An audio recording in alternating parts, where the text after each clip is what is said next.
The crimson dawn of June 4, 1942, painted the Pacific waters with an ominous glow as Admiral Chuichi Nagumo stood on the bridge of the aircraft carrier Akagi, his weathered hands gripping the rail with the confidence of a man who had never tasted defeat. The morning breeze carried with it the salt of countless victories: Pearl Harbor, the Dutch East Indies, the Philippines, all fallen like dominoes before the unstoppable might of the Imperial Japanese Navy. Yet something in the wind whispered of change, though Nagumo could not yet hear its warning. 6 months earlier, the world had watched in stunned silence as Japanese aircraft had transformed Pearl Harbor from America's Pacific fortress into a graveyard of twisted steel and shattered dreams. The attack had been surgical, devastating, and complete. Now, as the largest naval armada Japan had ever assembled cut through the morning swells toward a tiny atoll called Midway, Nagumo believed he was about to deliver the knockout blow that would force America to its knees and secure Japanese dominance across the Pacific. For generations to come, the Kido Butai, Japan's elite carrier striking force, represented the pinnacle of naval aviation. For fleet carriers Akagi, Kaga, Soryu, and here you carried over to 100 of Japan's finest aircraft and most experienced pilots. These men had honed their skills in the crucible of China and perfected their craft in the swift conquests that had followed Pearl Harbor. They were samurai of the sky, warriors whose prowess had become legend throughout the Pacific theater. Admiral Isoroku Yamamoto, the architect of Japan's Pacific strategy and the mastermind behind Pearl Harbor, had conceived Operation Me as the decisive battle that would end American resistance in the Pacific. From his flagship Yamato, positioned hundreds of miles behind the striking force, Yamamoto orchestrated what he believed would be his greatest victory. The plan was elegant in its complexity: lure the remnants of the American Pacific Fleet to Midway, destroy them utterly, and then dictate terms to a defeated United States. Intelligence reports suggested that Admiral Chester Nimitz could muster perhaps 2 carriers to oppose the Japanese armada. Even if every American ship fought with desperate courage, the mathematics seemed insurmountable. Japan possessed overwhelming superiority in carriers, aircraft, and most critically, in the experience of their air crews. The American pilots were brave but green, hastily trained replacements for the veterans lost in the early disasters of the war. As the sun climbed higher, casting long shadows across the flight decks where mechanics made final preparations on Zero fighters and dive bombers, Nagumo reviewed his orders one final time. First, he would pound Midway's defenses into rubble, softening the atoll for invasion. Then, when the American fleet inevitably appeared, he would unleash the full fury of Japanese naval aviation upon them. It was a plan that had worked flawlessly at Pearl Harbor and in every subsequent engagement. The wireless crackled with reports from reconnaissance aircraft fanning out across the dawn sky, searching for any sign of American naval forces. Below decks, pilots gathered around intelligence briefings, studying photographs of Midway's installations and discussing attack vectors with the casual confidence of professionals preparing for routine work. None could imagine that within hours, the course of the Pacific War and perhaps world history itself would pivot on the actions of the next few days. The first tremor of uncertainty rippled through the Japanese fleet at 0600 hours when Lieutenant Joichi Tomonaga's reconnaissance flight reported over Midway. Through his radio, crackling with static across the vast Pacific distances, came words that would prove prophetic: there is need for a second attack wave. The American defenses on Midway had proven more resilient than expected, their anti-aircraft fire more accurate, their fighter resistance more determined than intelligence estimates had suggested. Admiral Nagumo faced his first critical decision of the day. His aircraft had returned from the initial strike on Midway, but Tomonaga's assessment meant the island's airfields and fortifications remained viable threats. The Admiral's bomber aircraft, originally armed with armor-piercing bombs and torpedoes for use against enemy ships, would need to be rearmed with high-explosive bombs suitable for attacking land targets. It was a time-consuming process that would leave his carriers vulnerable, but Nagumo saw no alternative. As Japanese mechanics swarmed over the aircraft on the flight decks of Akagi, Kaga, Soryu, and Hiryu, frantically switching ordnance, afar. More ominous development was unfolding beyond the horizon. At 0700 hours, a PBY Catalina flying boat piloted by Ensign Jack Reed spotted the Japanese fleet through a gap in the morning clouds. Reed's excited voice cut through the radio static to reach Admiral Raymond Spruance aboard the carrier Enterprise, main body bearing 320, distance 180 miles, course 150, speed 25. According to naval historian Gordon Prange's seminal work Miracle at Midway, this moment marked the beginning of the end of Japanese naval supremacy. Though none of the participants could yet comprehend the magnitude of what was unfolding, the Americans had achieved what Yamamoto thought impossible. They had positioned their fleet to strike first, but the Japanese numerical advantage remained daunting. Enterprise and Hornet, under Spruance's tactical command, and Yorktown, damaged but operational under Rear Admiral Frank Fletcher, carried fewer than 100 aircraft between them. Many of their pilots had never seen combat, and their aircraft, while newer than some Japanese models, lacked the combat experience that had made Japanese aviation so formidable. On Midway itself, Marine fighters and bombers prepared for what every man knew would be a desperate fight. Colonel Ira Kimes commanded a mixed force of obsolescent aircraft Brewster Buffalo fighters that were outclassed by Japanese Zeros, Vindicator dive bombers that the pilots grimly called wind indicators for their poor performance, and B-26, Marauder medium bombers hastily modified for torpedo attacks despite their crew's lack of training. In naval warfare. As the morning progressed, the first American attacks began reaching the Japanese fleet. Waves of Marine aircraft from Midway dove through curtains of anti-aircraft fire to press home attacks against Nagumo's carriers. The obsolescent American aircraft were slaughtered by experienced Japanese fighter pilots and the concentrated firepower of the fleet's anti-aircraft guns. But their sacrifice bought precious time for the carrier-based strike forces, still forming up beyond the horizon. Lieutenant Colonel Walter Sweeney's B-17 Flying Fortresses, attacking from high altitude, scored no hits, but forced the Japanese fleet to maintain defensive formations and evasive maneuvers that disrupted Nagumo's timetable. Every minute of delay brought the American carrier aircraft closer to their launch positions and further complicated the Japanese admiral's increasingly difficult tactical situation. By 0900 hours, Nagumo found himself caught in a web of competing priorities and incomplete information that would have challenged the most experienced naval commander. At 0918 hours, the message that would alter the course of history crackled through the radio aboard Akagi. Warrant. Officer Amari's voice, transmitted from his reconnaissance aircraft high above the northern Pacific, carried words that struck Admiral Nagumo like a physical blow. Have sighted 10 enemy surface ships, in position bearing 010 degrees, distance to 140 miles from Midway, course 150 degrees, speed over 20 knots.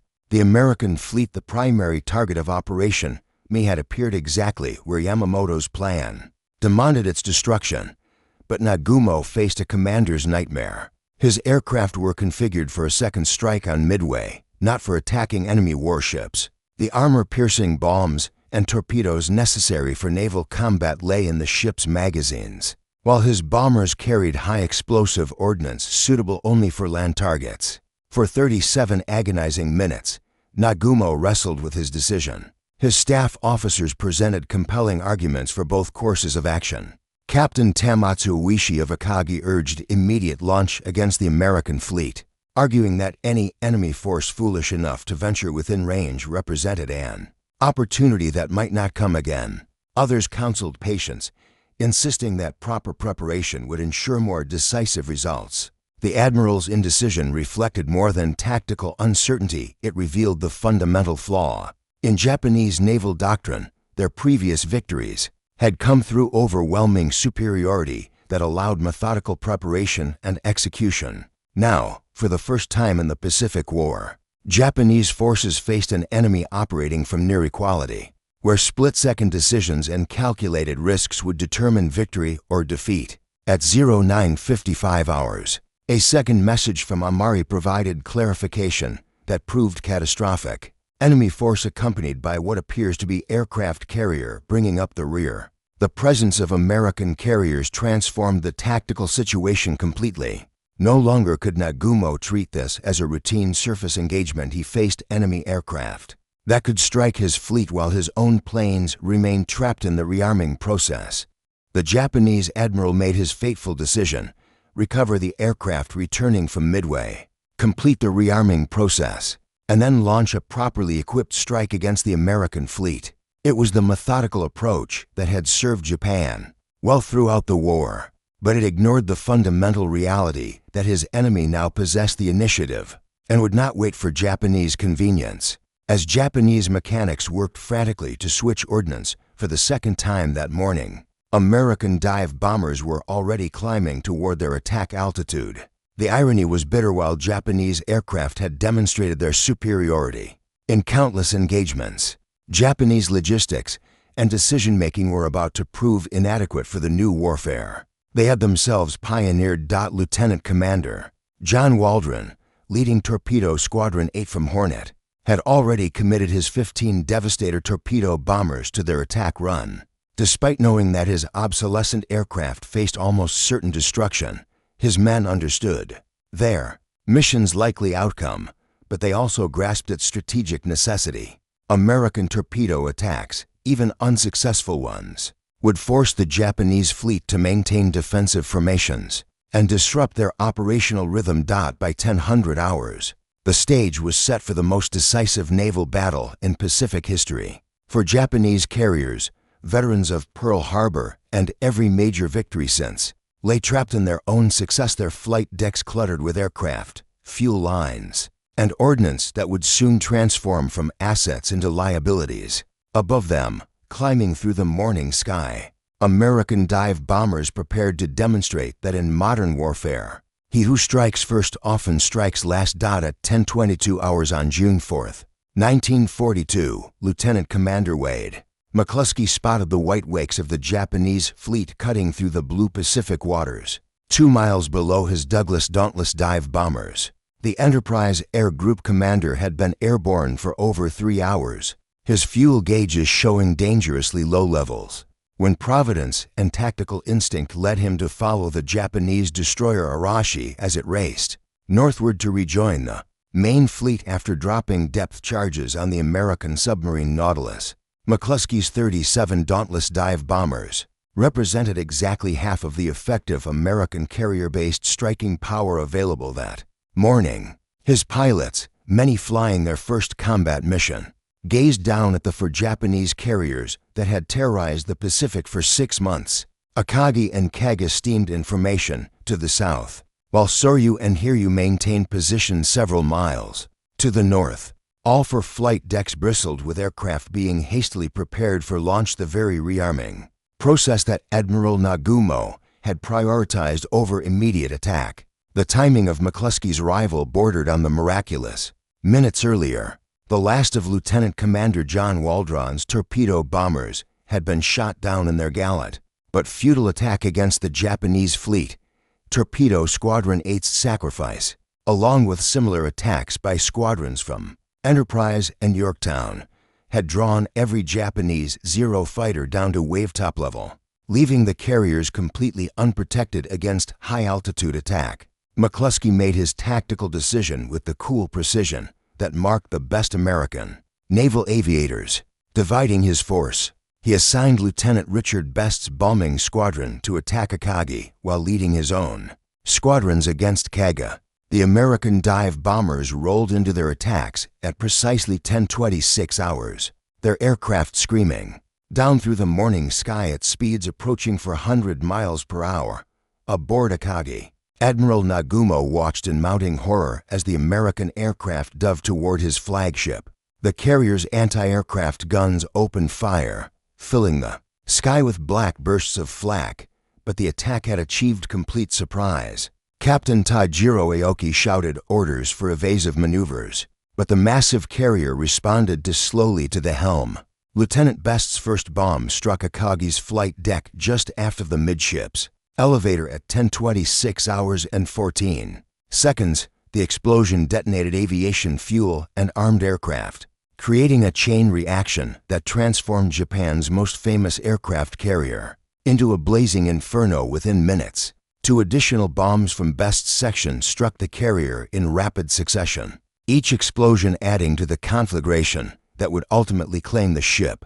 According to Walter Lord's definitive account, Incredible Victory, the attack on Kaga proved equally devastating, with multiple bomb hits transforming the veteran carrier into a floating pyre. Within moments of the first American aircraft diving from the sky, simultaneously, Lieutenant Commander Maxwell Leslie's dive bombers from Yorktown found Soryu steaming desperately to avoid the fate of her sister ships. 3 direct hits in rapid succession broke the carrier's back and ignited fuel and ordnance that created explosions visible from 40 miles away. Within 20 minutes of McCluskey's first attack, 3 of the 4 carriers that had attacked Pearl Harbor lay burning and helpless on the Pacific swells. The psychological impact on Japanese personnel proved as devastating as the physical destruction. Veteran aircrews who had considered themselves invincible watched their ships mobile, airfields that represented years of construction and training consumed by fires that no damage control effort could contain. The myth of Japanese invincibility, carefully cultivated through 6 months of unbroken victory, died in the flames that engulfed the Kido Butai.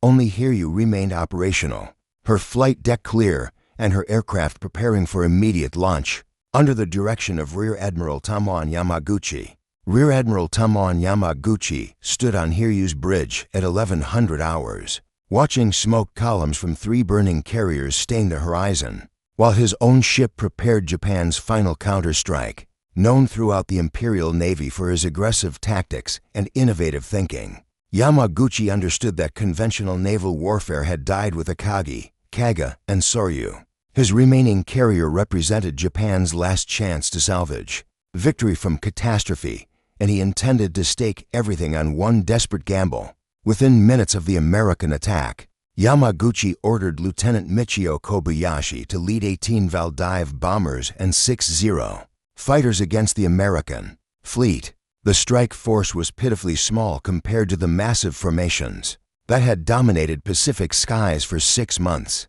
But these aircraft carried Japan's most experienced aircrews and the burden of national survival. At 1200 hours, Kobayashi's formation spotted the American carrier Yorktown steaming 25 miles northeast of the burning Japanese fleet. The ship that had survived the Coral Sea battle and been hastily repaired at Pearl Harbor in an incredible 72 hours now became the focus of Japanese vengeance. Yorktown's fighter director, Lieutenant Commander Oscar Pedersen, vectored 12 Wildcat fighters to intercept the incoming Japanese formation, but several dive bombers penetrated the defensive screen.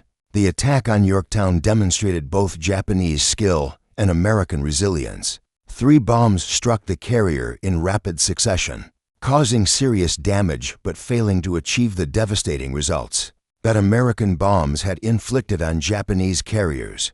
Yorktown's damage control parties, trained to American standards that emphasized survival over operational efficiency, contained the fires and restored partial power within 2 hours. Admiral Frank Fletcher, his flagship damaged but operational, transferred tactical command to Raymond Spruance aboard Enterprise, while maintaining overall fleet command. This decision reflected American naval doctrine that distributed authority to prevent single-point failures, a concept that would prove crucial. As the battle evolved. At 1430 hours, Yamaguchi launched his second and final strike, 10 K torpedo bombers and 6 Zeros under Lieutenant Joichi Tomonaga, the same officer who had led the morning attack on Midway. Tomonaga knew his aircraft lacked sufficient fuel for the return journey, but Japanese naval tradition demanded that commanders lead from the front.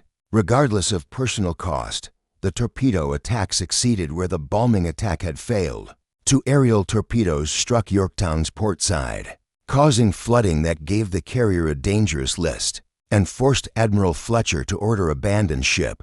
The sight of the American flagship listing heavily and apparently sinking sent waves of jubilation through Hiryu's crew, but their celebration proved premature. American damage control techniques developed through bitter experience in the Atlantic, proved superior to Japanese expectations. Within hours, salvage crews had reboarded Yorktown and were working to save the ship. More critically for Japanese hopes, Enterprise and Hornet remained fully operational and were already preparing counterstrike. Forces. At 1500 hours, 24 Dauntless dive bombers from Enterprise and Hornet, led by Lieutenant Wilmer Gallagher, located Hiryu steaming frantically northward in a desperate attempt to escape American retaliation. The Japanese carrier's anti-aircraft guns opened fire as American aircraft dove through scattered clouds, but without fighter cover, all Zeros having been committed to the strikes against Yorktown. Hiryu faced the same helpless situation that had doomed her 3 sister ships. For direct hits transformed Japan's last operational carrier into another funeral pyre. Admiral Yamaguchi, choosing death over the dishonor of defeat, remained aboard his flagship as she burned. His final radio message to Admiral Yamamoto summarized the tactical situation with brutal honesty. All carriers damaged. We plan to crash into enemy carriers if opportunity arises. By sunset on June 4, 1942, the Kido Butai had ceased to exist as an operational force. As darkness fell over the Pacific on June 4, 1942, Admiral Isoroku Yamamoto faced the collapse of everything he had built. Since Pearl Harbor, reports from the burning carriers painted a picture of catastrophe that no amount of tactical brilliance could remedy. For fleet carriers representing nearly 40% of Japan's total carrier strength lay destroyed or dying. More critically, over 300 aircraft and their irreplaceable aircrews had perished in a single day's fighting. Yamamoto's massive battle fleet, including the super battleship Yamato with its 18-inch guns, remained undamaged and eager for surface combat. Some staff officers urged the admiral to press forward with the invasion of Midway, arguing that American carrier losses made the operation feasible despite the loss of air cover. Others proposed a night surface action, believing that Japanese superiority in night fighting could redeem the day's disasters. The architect of Pearl Harbor demonstrated the strategic wisdom that had made him Japan's most respected naval leader. By recognizing that Midway represented more than a tactical defeat, it marked the end of Japanese offensive capability in the Pacific. Without carrier-based air power, his battle fleet could not operate in waters dominated by American land-based aircraft. The dream of forcing America to negotiate a compromise peace had died with the Kido Butai. At 0 to 55 hours on June 5th, Yamamoto transmitted the order that acknowledged Japan's first major defeat. Occupation of Midway is cancelled. The most powerful naval force Japan had ever assembled began its withdrawal westward, carrying with it the shattered remnants of 6 months of unbroken victory. The human cost of Midway extended far beyond ships and aircraft. Captain Jisaku Okada of Kaga, Admiral Aritomo Goto of Akagi, and hundreds of veteran aircrew who had perfected their skills over China and demonstrated their prowess at Pearl Harbor perished in the flames. These men represented institutional knowledge that could not be replaced, expertise in carrier operations, combat tactics, and naval aviation that had taken decades to develop. American losses, while significant, proved far more sustainable. Yorktown, damaged but not destroyed, was taken under tow by the fleet tug Vireo while destroyer Hammond provided power and pumping assistance. The carrier might have been saved, but Japanese submarine I-168, commanded by Commander Yahachi Tanabe, found the struggling task force on June 6th and fired a spread of torpedoes that sank both Yorktown and Hammond. The loss of Yorktown provided Japan with a propaganda victory that obscured the strategic reality of Midway. Tokyo Rose announced the sinking as evidence of continuing Japanese superiority, while Imperial headquarters carefully concealed the destruction of fur carriers from both the Japanese public and their own military commanders not directly involved in the operation. According to classified documents later captured by Allied forces, the Japanese Navy's own analysis concluded that Midway had cost them the strategic initiative permanently. Without sufficient carriers to support offensive operations, Japan would be forced into a defensive posture that favored American industrial capacity. and strategic depth.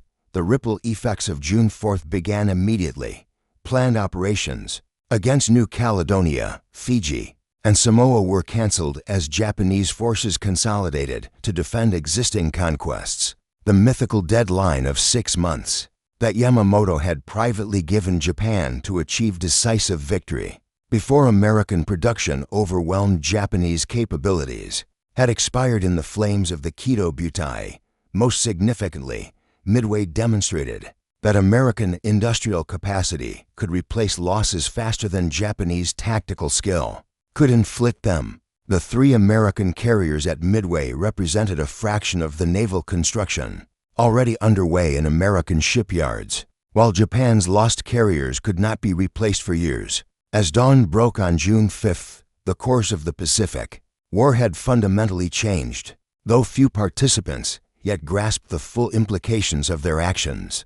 The morning of June 5, 1942, dawned over a Pacific transformed by 24 hours of combat that had reversed the trajectory of the war. As Admiral Raymond Spruance's task force pursued the retreating Japanese fleet, the true magnitude of American victory and Japanese defeat began to emerge from the smoke and chaos of battle. Intelligence reports filtering back to Pearl Harbor revealed the scope of Japanese losses with stunning clarity. Fleet Radio Uni-Pacific, the code-breaking organization that had made the American victory possible by providing advance warning of Japanese intentions, now intercepted increasingly desperate Japanese communications as Yamamoto's forces struggled to comprehend their catastrophe. The strategic implications of Midway extended far beyond the immediate tactical results. Japan's carrier aviation, the spearhead of their Pacific offensive, had been effectively destroyed as an operational force.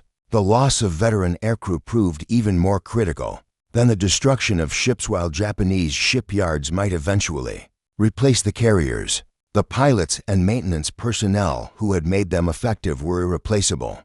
American industrial capacity, dismissed by Japanese planners as inadequate for sustained Pacific warfare, began demonstrating its true potential. Within weeks of Midway, the Essex-class carriers already under construction would soon flood the Pacific with American naval aviation, while training programs ramped up to produce aircrews in numbers that Japan could never match. Admiral Chester Nimitz, reviewing battle reports at his Pearl Harbor headquarters, understood that Midway had created an opportunity that might not come again. Rather than allowing Japanese forces time to recover and consolidate, he began planning offensive operations that would maintain American momentum and prevent enemy recovery.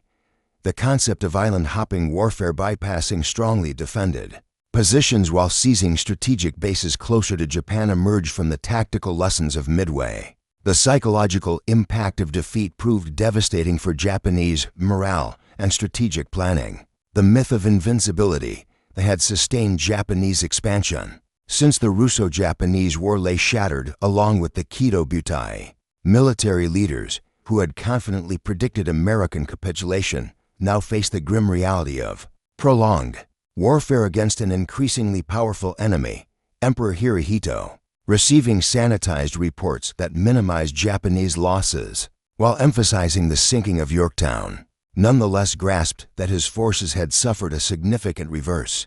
The decisive battle that Japanese naval doctrine had predicted would end the war in Japan's favor had instead marked the beginning of their strategic decline. According to post-war interviews with surviving Japanese officers, including Admiral Mitsuo Fukuda, who had led the Pearl Harbor attack, Midway represented the point where victory became impossible and defeat inevitable. Though few were willing to acknowledge this reality at the time, within 6 months of Midway, American forces launched their first major offensive operation at Guadalcanal, beginning the long march toward Tokyo that would end with Japan's surrender in 1945. The industrial and strategic advantages that Japanese leaders had hoped to neutralize through quick victory were now fully mobilized against them. The Battle of Midway had proven that in modern warfare, intelligence, industrial capacity, and strategic depth could overcome tactical superiority and individual courage. The code breakers who had intercepted Japanese plans the shipyard workers who had repaired Yorktown in record time, and the factory workers producing American aircraft had contributed as much to victory as the pilots who had pressed home there. Attacks against overwhelming odds. As the sun set on June 6, 1942, the course of world history had been fundamentally altered. By 4 days of combat in the Central Pacific, Japan's forward momentum, seemingly unstoppable since Pearl Harbor, had been not merely halted but reversed. The initiative had passed to America, never to return to Japanese hands. The tiny atoll of Midway, strategically insignificant in itself, had become the fulcrum on which the Pacific War pivoted from Japanese expansion to American advance, proving that in warfare, as in history itself, seemingly minor actions can produce consequences that echo across generations.